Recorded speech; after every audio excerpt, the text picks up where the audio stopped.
Les jeunes seront certainement au cœur des dispositifs des partis politiques aux prochaines élections présidentielles et bien plus en cette année préélectorale où il est question d'enrôler de nouveaux électeurs. Comment ces jeunes se préparent-ils? Quel rôle comptent-ils jouer pour leurs partis politiques respectifs? Élément de réponse dans ce reportage de Pierre Dipomela. À un peu moins d'un an des prochaines élections présidentielles en Côte d'Ivoire, le paysage politique ivoirien est en pleine mutation, avec les partis de l'opposition qui veulent mutualiser leurs forces contre le parti au pouvoir, le RHDP. En cette année préélectorale, les jeunes des partis politiques sont mis à contribution pour occuper les espaces publics, notamment les réseaux sociaux où les plateformes politiques pullulent. L'un des principaux défis pour ces jeunes est de ratisser au maximum les nouveaux électeurs au moment où va s'ouvrir, dans les jours et les semaines à venir, la révision de la liste électorale. Les jeunes voudront aussi prendre toute leur place au sein de leurs partis politiques respectifs et jouer certainement des rôles de premier plan. Plusieurs d'entre eux ayant suivi des formations aussi bien à l'IFP-AGC, Institut de formation politique Amadou Coulibaly, qu'au sein de leurs partis politiques.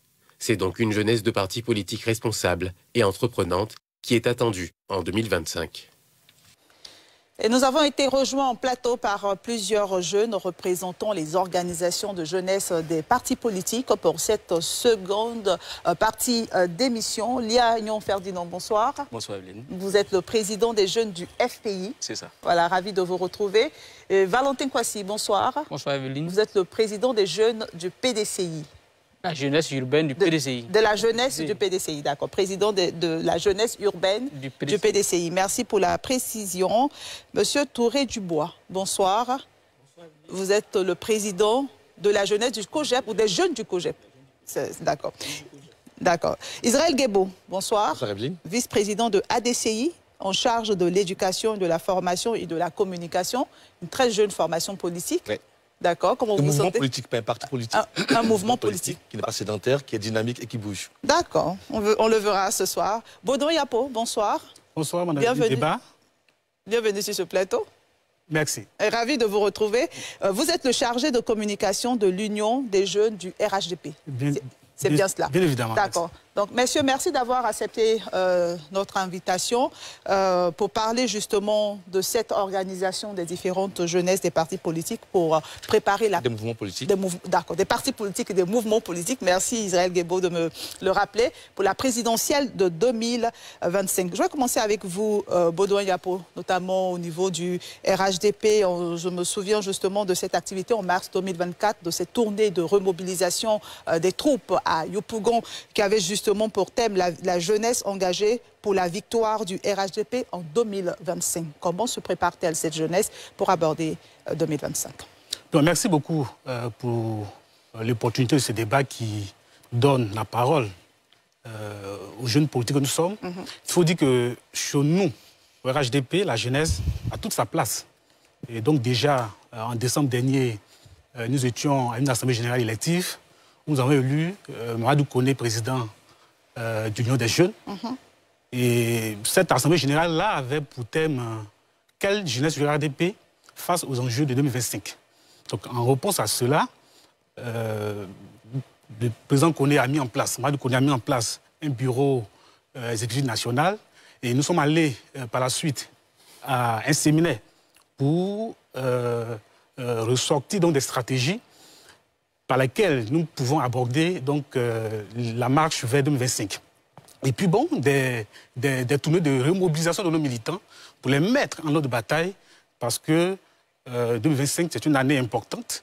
Et voilà, Yopougon, comme bien d'autres, nous avons été à Bandoukour, à Boaké, à Touba, et nous poursuivons donc dans cette dynamique-là pour que notre jeunesse garde toute sa place dans la marche donc vers 2025. D'accord. Merci. OK. Parlons justement de cette marche. J'aimerais bien rester avec vous avant de donner la parole aux autres. Dans cette mobilisation, on n'a pas de candidat pour l'instant au RHDP.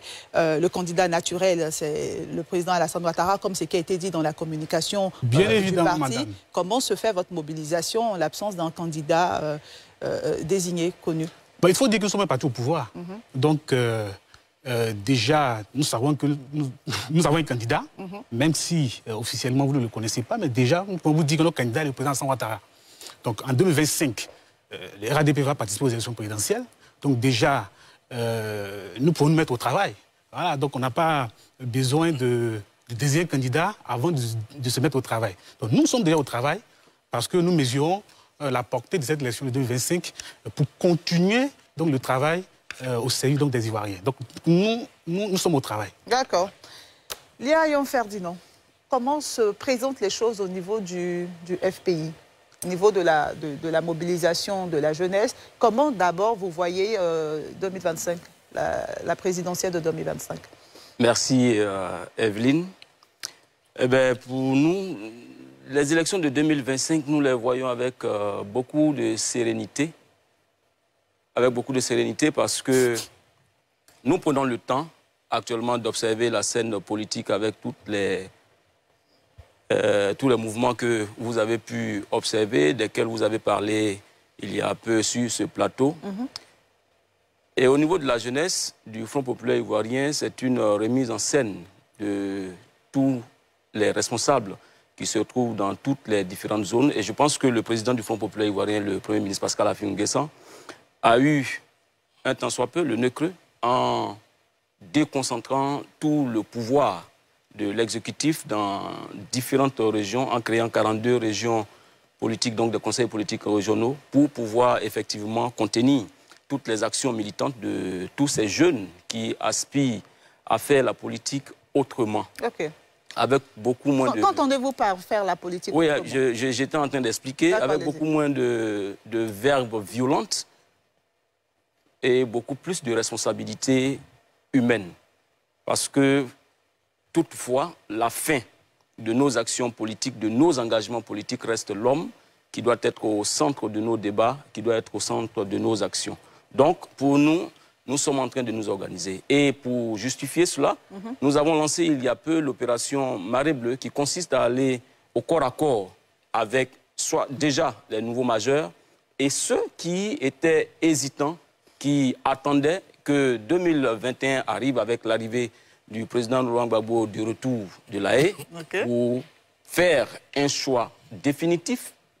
Tous ceux qui étaient restés dubitatifs sur leur choix à appartenir soit au FPI ou à d'autres partis, je crois que nous avons... Pour vous, la question a été tranchée? Beaucoup de questions ont été tranchées. D'accord. Au RHDP, on a un candidat naturel. Au FPI, est-ce qu'on a un candidat naturel? Sinon, la particularité du Front populaire ivoirien et de tous les partis politiques en Afrique, c'est que le président du parti est déjà le candidat du parti.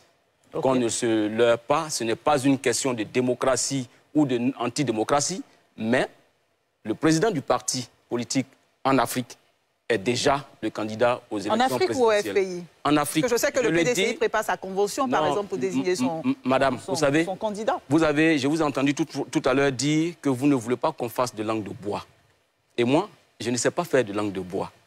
Je dis, et j'assume les propos que je suis en train de tenir, et Valentin va le partager, les présidents des partis politiques en Afrique sont déjà les candidats potentiels pour les élections, sauf en cas de force majeure. D'accord. Lia Ferdinand, on vous a bien compris. Valentin Kwasi, vous êtes d'accord? Bon, Valentin va le dire. Donc, oui, en ce qui concerne la candidature de...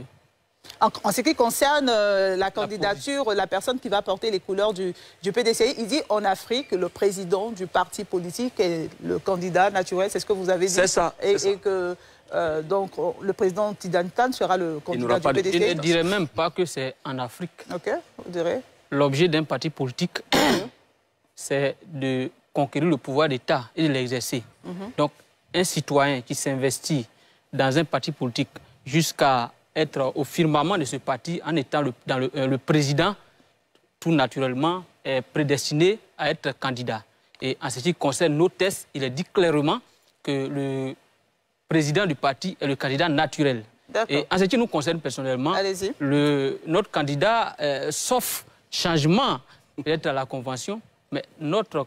Vous avez dit sauf changement, donc il y a la possibilité d'un changement à la convention. Mais ce qu'il faut dire, c'est que l'aspiration de tous les militants en majorité, c'est que notre président est notre candidat. Bien avant même qu'il soit président du PDCI-RDA, il y a eu beaucoup de cadres qui ont fait des démarches du vivant du président Henri Konan Bédié, de sorte à ce que le président Henri Konan Bédié soit le président du PDCI-RDA et qu'il vienne être candidat à l'élection présidentielle de 2025. Aujourd'hui, il est président du parti, c'est naturellement qu'il est notre candidat aux élections présidentielles en 2025. D'accord. Et comment les jeunes, justement, se préparent au sein du PDCI pour aborder cette présidentielle de 2025? Notre activité s'inscrit dans le cadre général de l'organisation du parti. D'accord. Contrairement à nos amis du RHDP, tout à l'heure, il a dit, le président vient d'être porté à la tête de la jeunesse du RHDP en décembre dernier. Contrairement à nous autres qui sommes installés il y a quelques années, nous avons déjà nos bases très consolidées sur le territoire national. Nous avons parcouru tout le territoire national. À l'instant où je suis, il suffit qu'on me demande qui est votre représentant dans n'importe laquelle des villes de Côte d'Ivoire, je vous dirai tout à l'heure. Et vous pensez qu'au sein du RHDP, de la jeunesse du RHDP, ce n'est pas le cas? Le président vient d'être installé. Il fait une tournée d'installation ou alors de prise de contact avec le terrain. C'est différent de nous autres. Nous avons déjà eu à faire ces activités. Si vous vous rappelez, en 2019, à force de bousculer des terrains, j'avais été arrêté et dans l'enceinte de la justice, les questions qui m'étaient posées, c'est que je voudrais remplacer Charles Goudé, mais qui parle de Charles Goudé parlait de la percutance, de la fougue, de la mobilisation qui était en cours. Nous maîtrisons déjà le terrain, mais en ce qui concerne 2025, nous partons méthodiquement. Très prochainement, vous allez voir, le week-end prochain, nous serons à Yamoussoukro pour faire les assises et concocter, adopter le plan d'action qui va permettre d'amasser le plus de jeunes qui vont porter leur voix sur notre candidat qui a d'ailleurs le meilleur profil. Merci. Fabrice Lago, je vais me retourner vers vous. Vous étiez avec nous sur le plateau précédent. Là, on parle des préparatifs des différentes jeunesses. Au niveau du RHDP, on a un candidat naturel. Au niveau du FPI et également du PDCI, j'ai envie de dire, on a presque le même tableau. Au niveau du PPACI, par contre, on a un candidat qui a été déclaré, qui est comme candidat à la présidentielle de 2025, mais qui, lui, n'est pas inscrit sur la liste électorale.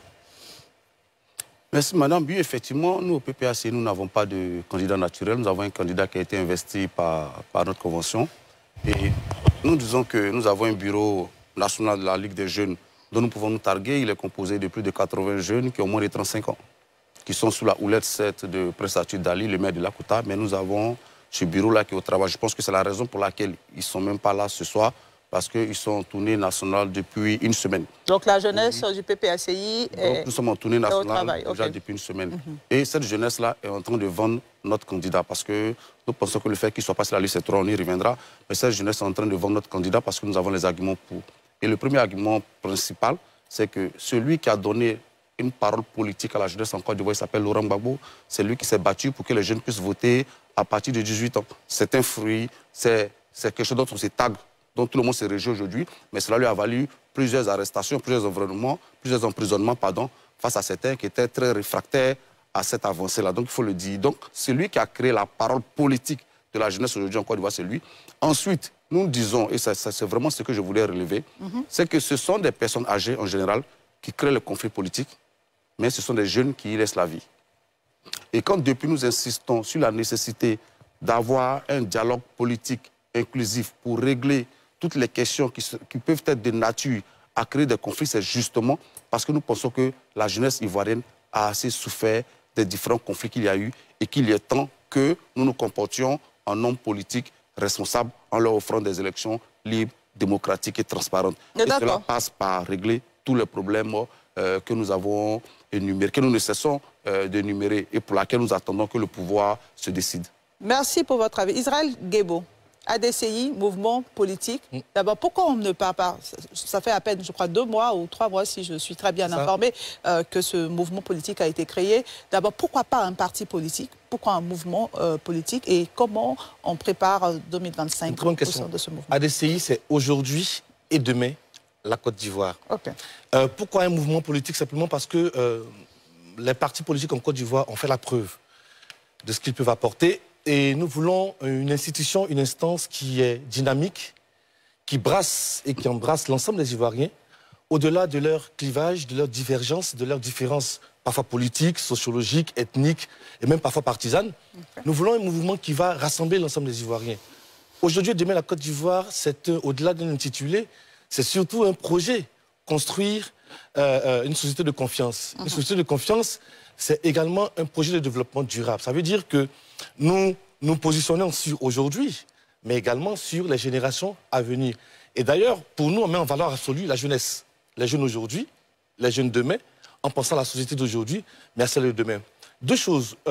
Premièrement, ADCI, c'est d'abord un champ, 2025, c'est un champ à conquérir. Okay. On a a priori sur deux choses. On fait un constat. Premier constat, je vous prends quelques chiffres. Regardez, en 2010, le pourcentage des jeunes de moins de 25 ans, électeurs, est autour de 66%. En 2015, les jeunes de 18 à 34 ans, c'est autour de 33%. Donc, il y a une vraie baisse. Il y a une sorte de divorce, une sorte de méfiance vis-à-vis de la politique elle-même. Aujourd'hui, quand vous prenez le fichier électoral, qui est autour de 8 millions, si je ne me trompe pas, il y a environ 2 300 000 jeunes qui ont entre 18 et 34 ans, sont à peu près 29%. C'est insuffisant. Donc, le terrain à conquérir, c'est de faire en sorte que les jeunes, soient sensibilisés à s'inscrire sur la liste électorale.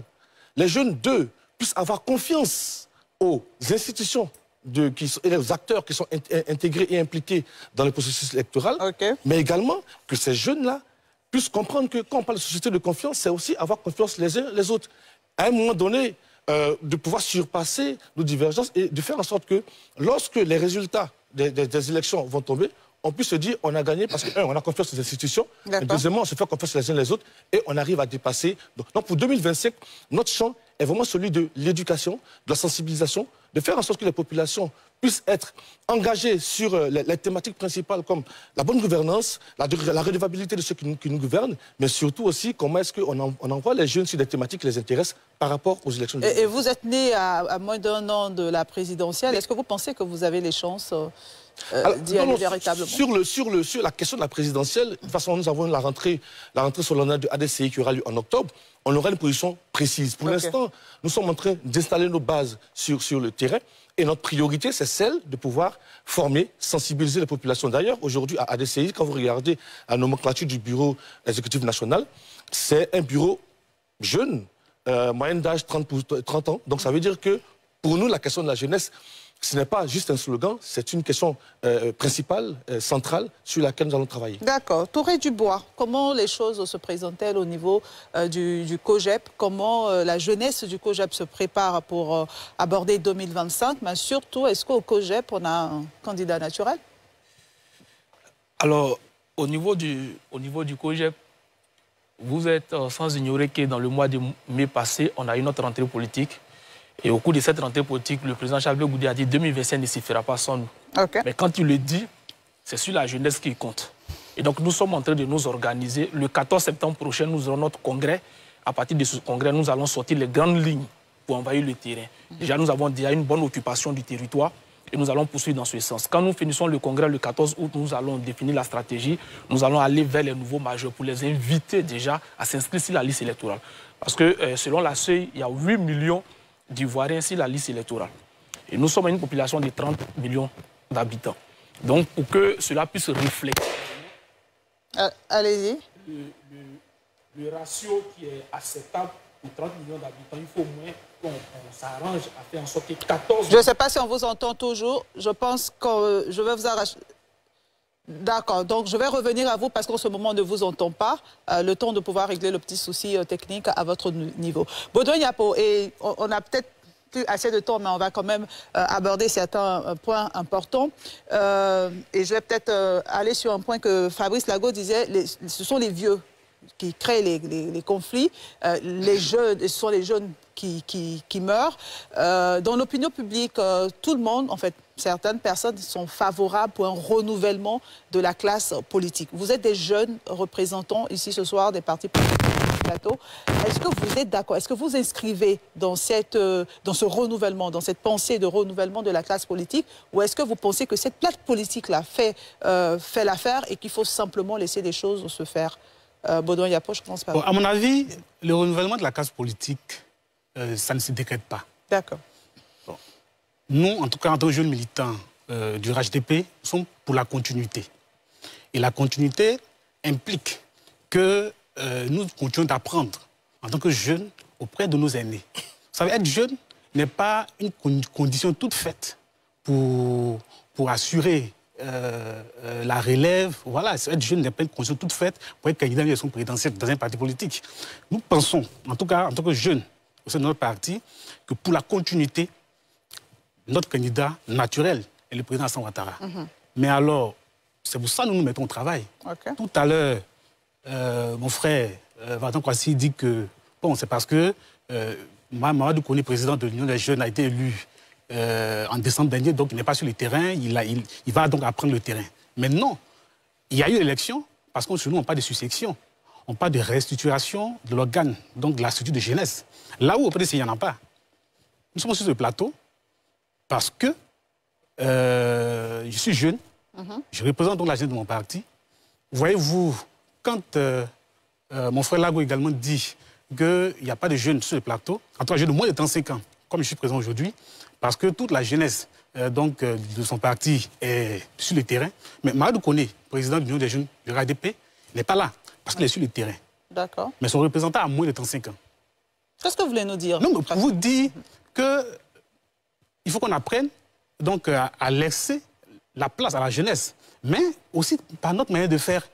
Quand il dit que nous ne sommes pas sur le terrain, parce que Koné Mamadou va apprendre donc à aborder le terrain, mais non, moi-même, je viens d'Agboville comme ça, là où je suis le coordonnateur régional des jeunes du parti, aux côtés du ministre Pierre Demba, coordonnateur principal du parti, dans la Tassa, et nous venons de parler de l'opération e-militant pour répertorier au maximum les jeunes donc, de notre parti, et puis aussi parler de l'enrôlement à venir. Parce que l'enrôlement, il faut dire que l'intérêt de l'enrôlement, c'est de mettre sur la liste électorale ceux qui ne sont pas.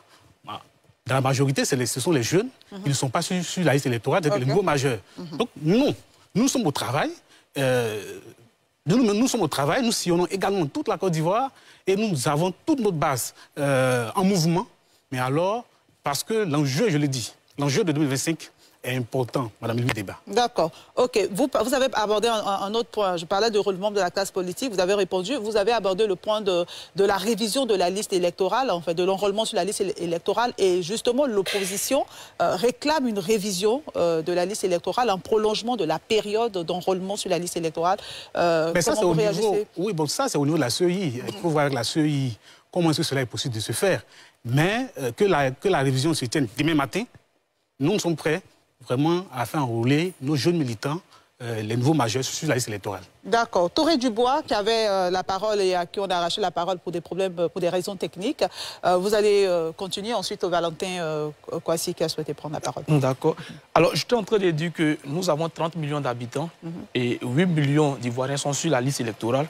Il nous faut donc aller à 12 millions de personnes sur la liste pour respecter le ratio quand on a 30 millions d'habitants. Alors, nous, quand on finit le congrès, on sera directement sur le terrain pour inviter non seulement les nouveaux majeurs à venir, mais il y a un secrétariat qui est chargé de les accueillir, le secrétariat chargé des nouveaux majeurs. Vous avez vu récemment, le président Chablé Goudé a eu le café politique où il a eu une séance de formation avec des jeunes ivoiriens. Et après cette formation, plusieurs jeunes ont envahi le siège du COGEP. Et plusieurs jeunes sont en train de venir. Donc quand on finit cette opération, l'autre phase, ça sera de les recevoir, de les guider et de les coacher. Chablé Goudé veut donc donner certains arguments, certaines formations et certains coaching à tous ces jeunes qui aspirent à faire la politique, mais qui ont besoin d'un mentorat. Et c'est à ça que nous sommes en train de travailler. D'accord, merci beaucoup. Valentin Kwasi. Oui, merci Evelyne. Non, je voudrais répondre rapidement à mon ami Baudouin pour dire qu'il ne faut pas faire la polémique là où il n'y en a pas. Je n'ai pas évoqué l'action de son président dans un esprit négatif. J'ai dit qu'il vient d'être porté à la tête. Il est normal qu'il prenne contact avec le terrain pour installer ses bases. Ce que nous nous avons déjà fait préalablement. Et aujourd'hui, nous sommes en train de concocter des programmes pour nous aussi partir sur le terrain pour la révision de la liste électorale, pour toute autre action tendant à galvaniser la jeunesse. Je ne le dis pas dans un sens de dire qu'il n'a pas... Il y a une réalité qui vient d'être élu. Il n'est pas ancien comme les autres. Okay, mais aller dire qu'au PDCRDA, on ne renouvelle pas, mais c'est une insulte au PDCRDA. La preuve, c'est que leur président, il a été élu après 10 ans que l'ancien, notre aîné, Dassansan, qui a été élu avant nous, il a fait près de 10 ans avant qu'on renouvelle. Vous ne connaissez pas l'agenda du PDCRDA, à quel moment on va renouveler les structures de jeunesse, mais nous n'avons pas duré plus que Dassansan. D'accord. Ok, sans vouloir faire le débat sur le renouvellement des présidents des partis de jeunesse, Lia Agnon Ferdinand. Merci Evelyne. Vous avez posé une question pertinente. Est-ce qu'on est pour le renouvellement des classes politiques? Mais avant d'arriver à cette question, j'ai entendu Baudouin Yapo dire qu'ils sont au travail. Je suis très heureux que les jeunes du RHDP soient au travail. J'ai entendu Guebo parler de la bonne gouvernance. Et dans votre reportage, tout à l'heure, vous avez parlé de jeunesse responsable. Et je souhaite que lors de leurs différentes rencontres, les jeunes du RHDP puissent apprendre quelques valeurs à leurs jeunes militants. Surtout... Pourquoi les jeunes du RHDP Parce qu'ils sont au pouvoir. Et ce sont les mots de Baudouin Yapo. Sur ce plateau, il a dit « Nous sommes une jeunesse au pouvoir ». Et donc, ils ont assez de pouvoir, je dis bien assez de pouvoir, pour parcourir tout le territoire au nom de toute la jeunesse et enseigner à ces jeunes-là quelques vertus de bonne gouvernance quand même. Sans vouloir faire de polémique, vous avez vu que dans ce pays, il y a eu plein de détournements qui ont été faits et qui jamais n'ont eu de suite.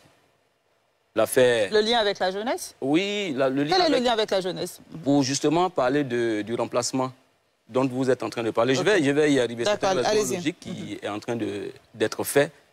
L'affaire du fer avec l'ancien Diaby, le directeur, jamais élucidé, donc le monsieur est dans la nature avec 35 milliards détournés. L'affaire très récente au ministère du Transport de 23 milliards détournés dans l'affaire de la construction de l'aéroport de Korogo. Ce sont des choses qu'il ne faut pas accepter quand on est au pouvoir. Je sais que Baudouin dira, quand vous étiez au pouvoir avec Laurent Gbagbo, on a fait ci, on a fait ça. Justement, c'est pour changer ça. Donc vous reconnaissez cela? Non, je ne peux pas reconnaître. Je sais que c'est ce qu'il va dire. Et donc qu'ils ne le disent même pas. Okay. Parce que c'est pour changer ça que eux ont eu peut-être la confiance du peuple ivoirien et que depuis 15 ans, ils sont en train de gérer le pouvoir. Alors maintenant, parlant de changement de la classe politique, oui, je dirais oui. Parce que depuis 30 ans, la Côte d'Ivoire est cristallisée par 3 individus. Le président Alassane Ouattara, le président Laurent Gbagbo et paix à son âme, le président Rico Nabedi. Ils ont cristallisé la Côte d'Ivoire. Et à chaque joute électorale de grande envergure comme les présidentielles, on s'attend au pire. Alors, si ces 3 individus quittent la scène, ce que j'appellerais l'alternative, sans les chasser, ils seront à côté comme de bons coachs et puis présenter de nouvelles figures pour que la Côte d'Ivoire, madame, pour une fois, fasse une élection sans haute tension. D'accord, c'est votre avis, on le note. Fabrice Lago, ensuite, Israël Guebo et Baudouin Yapo. Je prends beaucoup de plaisir à voir Baudouin et Lia débattre, c'est bien. Surtout que Baudouin était membre de ton bureau, je pense. Donc c'est bien, ça veut dire que la gauche continue de former de bons éléments. Donc c'est bien, en tout cas c'est un compliment. Voilà. Mais ce que je tenais à relever, c'est qu'au niveau du PPAC, nous nous renouvelons continuellement en fait. Je pense que ceux qui observent voient tous les nouveaux visages qui au quotidien sont des visages jeunes, je pourrais les citer si on n'en finirait pas, que ce soit Blaise Las, que ce soit Fleur Aké, que ce soit moi-même, que ce soit... Voilà, donc dans les instances, le PPAC se renouvelle en fait. Mais nous disons que ce n'est pas l'âge qui détermine, ce sont les idées que les uns et les autres défendent qui déterminent nos accointances, ce sont nos accointances idéologiques. Sinon, au sein du parti, je pourrais vous donner la moyenne d'âge du secrétariat général, il tourne autour de 45 ans. Le secrétariat général qui est une instance assez importante quand même dans le parti.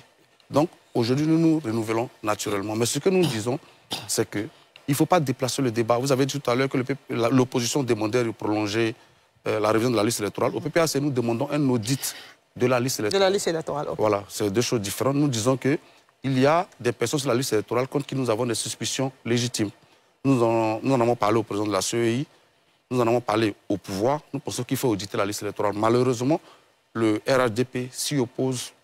Mais nous nous posons la question de savoir, et je le dis tout le temps, que paie le RHDP si nous auditons la liste électorale, madame? Que paie le RHDP si nous avons une liste électorale qui est safe, en fait, comme on peut dire? Parce que ça a été dans plusieurs pays, que ce soit au RDC, que ce soit au Mali, que ce soit à Madagascar, la liste électorale a été auditée et le ciel n'est pas tombé sur la tête de ce pays. Donc il y a des problèmes liés à la crédibilité et à la transparence du scrutin. Okay. Et quand on veut déplacer le problème, on parle des candidatures, madame. Peu importe les candidats, la question c'est de savoir qui vote. Et après, libre à tous les partis et mouvements de présenter les candidats et le gagnant est félicité par les perdants. Mais si on ne règle pas, et ça je veux qu'on marque cette date-là, si on ne règle pas les questions liées à la crédibilité et à la transparence du scrutin, on se retrouvera ici en janvier 2026 en train de déplorer le fait que les élections aient été émaillées, non seulement d'irrégularités, mais d'irrégularités pouvant conduire à des actes de violence. Donc il faut éviter que cette jeunesse dont on parle aujourd'hui, non seulement d'hypothéquer son avenir, on a déjà hypothéqué son avenir social et économique, avec un endettement massif de la Côte d'Ivoire, 30 000 milliards. Mais c'est aujourd'hui une jeunesse qui n'est plus prête à s'engager dans la violence, de ce qu'on voit et de ce qu'on entend. Madame, je vais vous dire, vous voyez, en 2020, pardon, je n'ai pas envie de citer le mot, on a vu des jeunes au centre du pays qui ont coupé la tête d'un autre jeune et qui l'utilisaient comme ballon de foot. Ce sont des images qu'on a tous vues. Il n'y a pas eu de suite judiciaire. On a vu le fameux Baka Vert, d'où des jeunes descendaient avec des armes blanches pour agresser d'autres jeunes parce que ceux-là manifestaient. Jusqu'à ce jour-là, on ne sait pas où la fin en est. Donc, tant qu'on appauvrit les jeunes, parce qu'on les laisse dans des situations sociales défavorables, on crée donc des groupes qu'on peut payer et qu'on peut instrumentaliser pour les envoyer s'en prendre à d'autres. Donc nous disons, madame, je vais finir sur ce point-là. On a hypothéqué l'avenir social et économique de ces jeunes en leur laissant une dette qui ne pourront pas payer à temps. Nous n'hypothéquons pas leur avenir politique en créant des entraves inutiles à la crédibilité du scrutin. D'accord, ok. Israël Guebo, ensuite Baudouin Yapo. Messieurs, le temps court, vraiment, on n'a plus suffisamment de temps. Je vais vous demander d'aller à l'essentiel dans vos propos. Au-delà de la classe politique, il faut surtout le renouvellement du discours politique. Ça fait 3 décennies qu'on propose aux jeunes Ivoiriens une politique pour la mort. Il faut en fait qu'on leur donne une alternative pour une politique pour la vie. Il faut que la politique ne rime pas avec la mort, avec la violence. Et cela, c'est en cela qu'aujourd'hui, les jeunes ont peur de s'engager en politique, ont peur même d'aller de s'enrôler sur la liste électorale parce qu'ils se disent finalement, ma voix, elle va servir à contribuer à la mort. Aujourd'hui, ce qu'il faut, c'est faire en sorte que ces jeunes-là soient attirés par des éléments fondamentaux. Premièrement, qu'est-ce qui va faire que leur voix va changer? Il faut leur dire que votre voix, c'est un pouvoir. Votre voix a la capacité de renouveler les instances, mais également de renouveler la vie politique. Il faut que ces jeunes ne soient pas uniquement des poseurs de bâches, des acclameurs d'hommes politiques. Il faut également que ces jeunes-là soient sensibilisés au fait qu'ils ont des comptes à demander aux gouvernants, à ceux qu'ils ont mis au pouvoir, et également à avoir des thématiques comme la lutte contre la corruption. Première chose. Dernière chose sur laquelle je voulais dire, c'est que aujourd'hui, lorsqu'on regarde l'environnement politique en Côte d'Ivoire, les jeunes sont un peu en retrait, en général. Je ne parle pas de ceux qui sont... La responsabilité des partis politiques, c'est de faire en sorte que... En retrait, pourtant, il y a des organisations de jeunesse dans les partis politiques, il y a des jeunes qui sont mobilisés. Allez-y.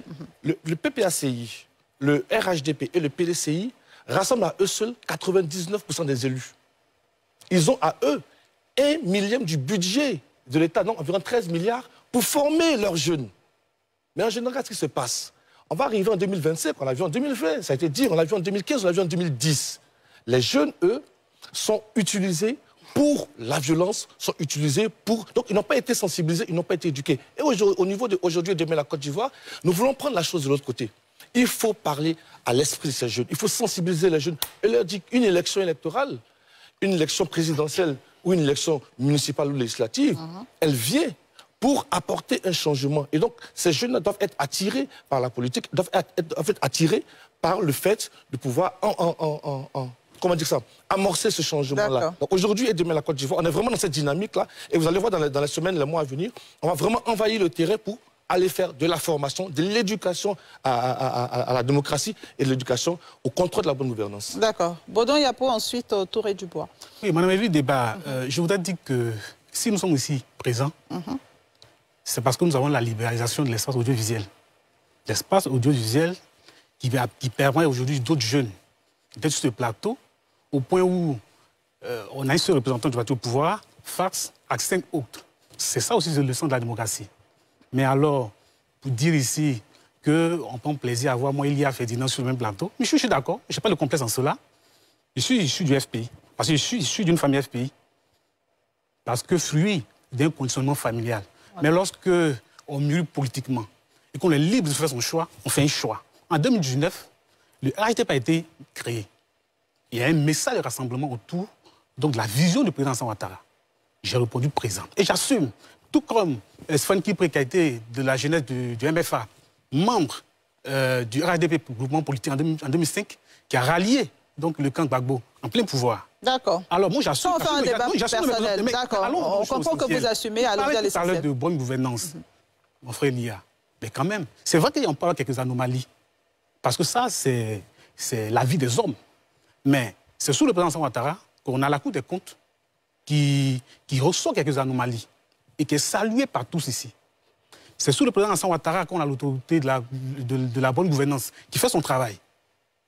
Et alors, que dit l'indice Mo Ibrahim, qui place la Côte d'Ivoire à un niveau aussi raisonnable en termes donc de bonne gouvernance, pour dire qu'il ne s'agit pas de ressortir des chiffres, pour dire qu'il y a des documents passés par là. Peut-être, ce n'est pas bien, ce sont donc des anomalies qu'il faut corriger, mais il faut dire qu'il y a une évolution.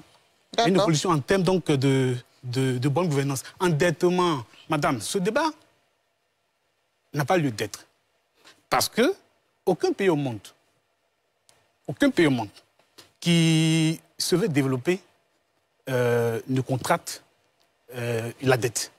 La dette est une politique de finances publiques. Et cette politique-là, je pense que lorsque le FPI a accès au pouvoir, parce qu'il disait, tout ce qu'il a accès au pouvoir, et que le FPI s'est targué de faire venir les institutions de Bretton Woods, mais ce n'était pas pour jouer de la Wallée au quartier, c'était pour qu'il y ait donc une structuration financière qui va permettre à la Côte de fonctionner. Malheureusement, on n'a pas été capable de jouer dans ce sens. Mais alors, violence en 2020. Violence en 2020. Qui donc a été donc à l'origine de cette violence en 2020? Il faut poser bien cette question. Parce que ceux qui ont eu à mener la désobéissance civile et qui ont entraîné donc des jeunes dans la violence, c'est à ceux-là qu'il faut situer les responsabilités. Et ceux-là, grâce donc à l'évolution du débat politique, ils ont été donc mis en liberté. Et ils sont là, ils sont tranquilles. Et c'est grâce au même... Je veux terminer, madame. Terminer rapidement, en rappelant que on veut parler du rôle des jeunes ce soir et non refaire l'histoire de la Côte d'Ivoire. Grâce au même débat politique, dont le gouvernement a toujours eu l'initiative, mais il y a eu une amélioration donc, dans le système électoral en Côte d'Ivoire. La CEI a été plusieurs fois recomposée, mais alors il parle d'audit, mais ça a un coût, madame. On parle d'audit, de la liste électorale, ça a un coût. Et parce qu'on veut discréditer la CEI a toujours été présente pour répondre à toutes leurs préoccupations. Et sur les plateaux, même ici. Alors, on veut discréditer la CEI parce que nous ne sommes pas donc, fichus de gagner les élections ici en Côte d'Ivoire. Parce qu'on a été aux élections municipales. Mais par contre, pas fichu, c'est un mot que j'ai demandé de retirer quand même, parce que c'est pas respectueux, Baudouin Yapo. On n'a pas été capable, même dans les zones qui sont censées, qui sont réputées partisans donc, du PPACI, le PPACI n'a même pas été capable de concurrencer le PDC. Merci, Baudouin Yapo. On vous a bien compris. Merci beaucoup. Vous pouvez comprendre donc tous ces on vous a bien compris. Vous faites croire qu'il n'y a pas donc, de système électoral en Côte d'Ivoire plus amélioré. Mais non, mais ça, les gens le savent. Et nous sommes au travail. Et 2025 va le décider. D'accord, on vous a bien compris. Je vous invite à un langage beaucoup plus apaisé sur ce plateau. Touré Dubois, on est malheureusement au thème, on a malheureusement plus de temps. Touré Dubois. Alors, je voulais revenir sur le prolongement de la date pour l'inscription sur la liste électorale. C'est ça. Nous allons aller chercher environ, ou bien plus de 8 millions de personnes, et le délai qui est là, raisonnablement, il est très court. Donc, nous souhaitons que ce dialogue ait lieu et que ce délai soit prolongé. Voilà, de façon consensuelle. Maintenant, je reviens sur le renouvellement de la classe politique. Généralement, je n'aime pas trop ce débat quand on parle de renouvellement de la classe politique. Pourquoi? J'estime que, de façon naturelle, toute personne est appelée à croître. On est bébé, on est couché, après on s'assoit, on marche, etc. Mais personne ne va venir forcer un enfant à grandir. Il grandit de façon naturelle. Si un parti estime qu'un candidat est mieux pour lui permettre de remporter les élections, il met le candidat qu'il faut. Maintenant, il n'empêche pas que les jeunes qui veulent prendre le pouvoir se préparent. Emmanuel Macron en France n'est pas venu parler de renouvellement. Il est venu avec un projet. Il a créé un mouvement et aujourd'hui il dirige la France. Il y a un jeune comme Chablé Goudé qui a aujourd'hui un projet qui est en train de construire avec ses amis, avec ses militants, qui veut aussi se positionner demain. Donc tout jeune qui aspire peut faire la même chose que de s'asseoir tous les jours pour parler de renouvellement. Il faut qu'on change. Non, personne ne va te faire la place. La place, ça se prend. D'accord. Messieurs, le temps imparti à cette émission, en principe, est fini. Moi, je vais vous poser juste une question et vous demander d'aller véritablement à l'essentiel dans vos différents propos. On ne va pas refaire le débat de l'histoire de la Côte d'Ivoire, de qui a fait quoi et qui n'a pas fait quoi, de l'histoire politique de notre pays. Mais c'est vous, en tant que jeunes des organisations, des partis politiques, quel est le rôle que vous comptez jouer véritablement en 2025 pour une présidentielle apaisée, pour que ce pays puisse véritablement amorcer une transition apaisée? Je commence avec vous, Lia Ferdinand. J'ai combien de temps? 10 secondes, j'ai envie de dire. Allez-y, il faut être sérieux. Vous voyez, vous demandez notre part de responsabilité, ce qu'on fera pour 2025. Mais si on ne se dit pas déjà la vérité avant d'arriver à 2025... Il y a longtemps qu'on se dit la vérité. Non, on se dit la vérité dans le vent. Il faut qu'on s'asseye, parce que des débats tels que c'est ce soir-là, il y a longtemps aussi que vous les avez faits. Donc il faut qu'on s'asseye et qu'on se parle. Vous pouvez faire des initiatives privées entre vous, vous appelez pour discuter. Nous sommes tous des Ivoiriens. On préfère que ça soit devant la télé, parce que quand on fait des initiatives privées, on ne nous voit pas trop.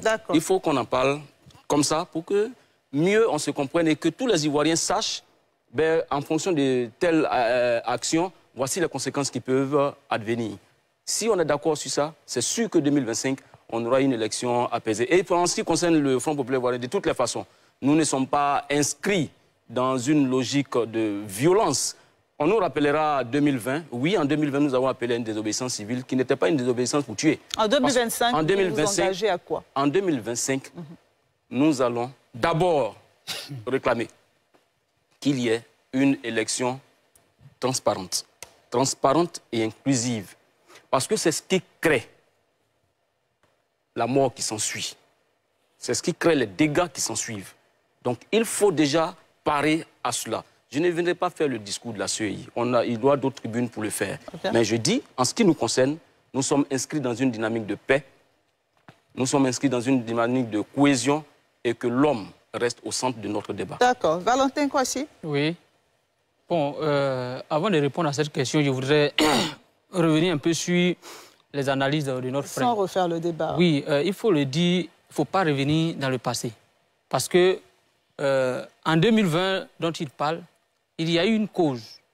La cause, mais Valentin Kwasi, moi vous dites il ne faut pas revenir dans le passé. Justement, moi je vous donne l'opportunité d'aller dans l'avenir pour parler de 2025. C'est une mise au point. Bon, rapidement, mais vraiment. C'est une mise au point. Il y a une situation grave que l'opposition a dénoncée.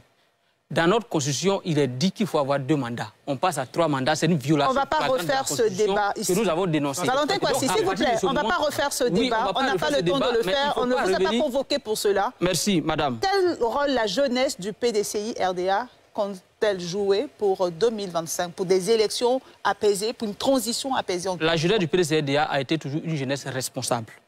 Une jeunesse responsable comme le PDCI-RDA lui-même est. Nous jouons un rôle de mobilisation, un rôle de conscientisation, un rôle de recrutement pour permettre à notre candidat de gagner. Et notre candidat, aujourd'hui, notre président du parti, comme on le dit chez nous, l'effet Thiam fait son effet parce que c'est une assurance pour la jeunesse ivoirienne, vu son profil, vu tout ce qu'il a fait à l'international. Tout le monde sait, c'est un professionnel de l'assurance et donc il est différent des banquiers qui savent contracter les dettes, mais lui, plutôt, une assurance, c'est voir comment améliorer les conditions de vie de la population pour un mieux-être.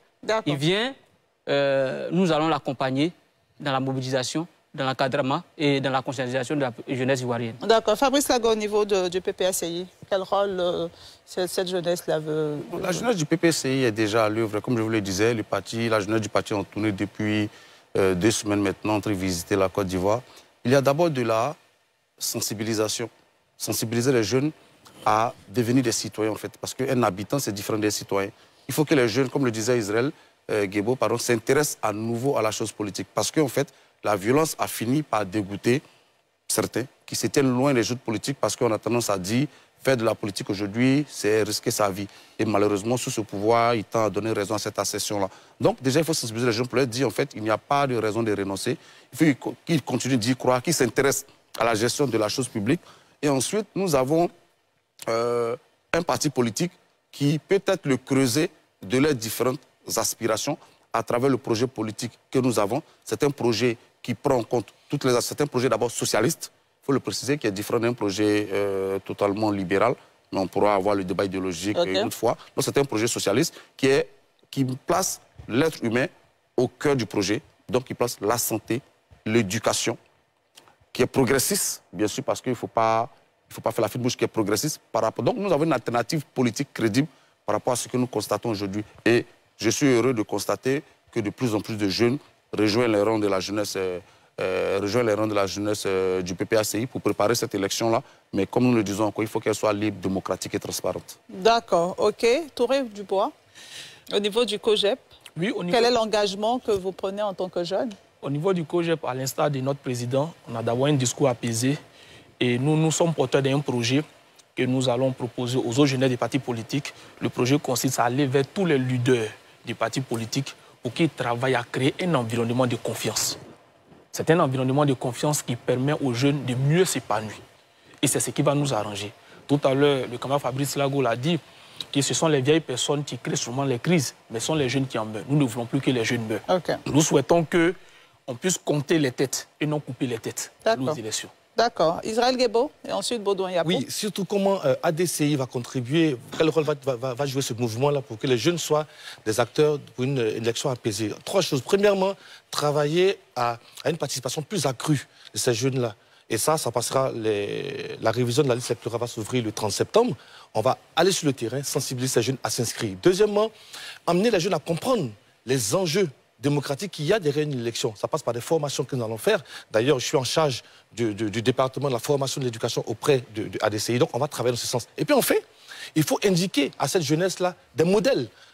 Aujourd'hui, le citoyen modèle Assalé Tchemoko, qui est le président du ADCI, a fait la preuve par son parcours, par sa vision, par les valeurs qu'il porte, qu'il y a en Côte d'Ivoire une jeunesse qui peut aussi porter des projets sans forcément rendre clivant ses prises de position. Et aujourd'hui, on est vraiment dans une posture qui permet de brasser, d'englober, de rassembler l'ensemble des Ivoiriens. Et c'est vraiment dans ce sens-là que nous irons pour les élections prochaines. Et on va engager tous les jeunes, quels qu'ils soient, quelles que soient les régions, quelles que soient les religions, quels que soient les partis, à y aller ensemble pour favoriser un environnement apaisé pour ces élections-là. Baudouin Yapo, rapidement. Madame, nous, notre engagement en tant que jeune donc, du RHDP, c'est de rassembler les jeunes autour donc, de notre projet de société qui est en train d'être mis en place avec excellence à la tête du pays et dont donc, nous constatons les fruits.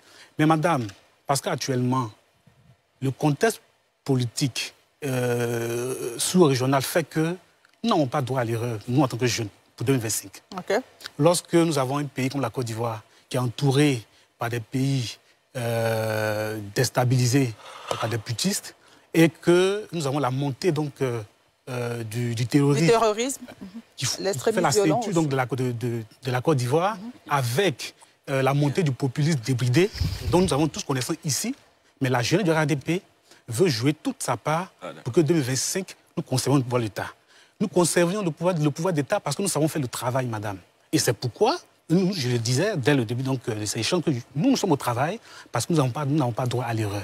Et nous invitons tous les jeunes de Côte d'Ivoire, en tout cas l'ensemble des jeunes de Côte d'Ivoire, à être avec nous, ensemble, pour achever donc, cette grande marche vers 2025. D'accord, Parce que 2025, nous allons la gagner.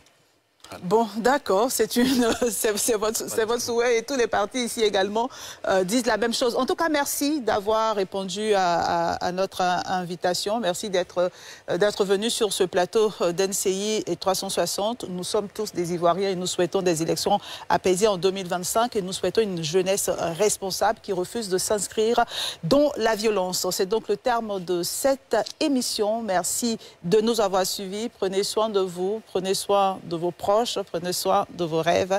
Très bonne suite de programme sur la nouvelle chaîne ivoirienne.